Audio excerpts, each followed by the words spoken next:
ரொம்ப நாள் கழிச்சு கல்வியை மாநில பட்டியலுக்கு கொண்டு வரணும்னு பார்ட் டைம் கல்வித்துறை அமைச்சர் தன்னோட எக்ஸ் தளத்துல ஒரு பதிவு ஒன்று போட்டிருக்காரு. திமுக வரலாறே தெரியாம திமுக அமைச்சரா இருக்கிற அன்பில் மகேஷ்க்கு ஒரு சின்ன பிளாஷ்பேக்.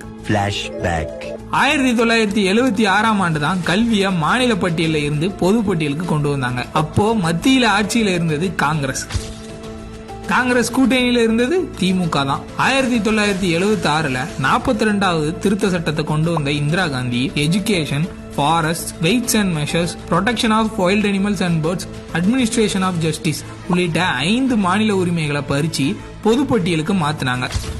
அப்போ எதிர்ப்பு தெரிவிக்காம அமைதியா இருந்தது திமுக. மறுபடி 2004ல இருந்து 2014 வரைக்குமான காங்கிரஸ் ஆட்சியில திமுகவை சேர்ந்த 12 பேர் மத்திய அமைச்சர்களாக இருந்தும் கல்வியை மாநில பட்டியலுக்கு கொண்டு வரல.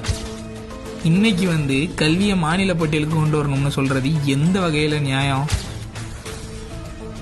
அரசு பள்ளிகளோட இணைய வசதிக்கு கூட பணம் கட்ட முடியாத கையாளாகாத அரசு தன்னோட குறைகளை மறைக்க வழக்கம் போல மத்திய அரசு கை காட்டுறாங்க.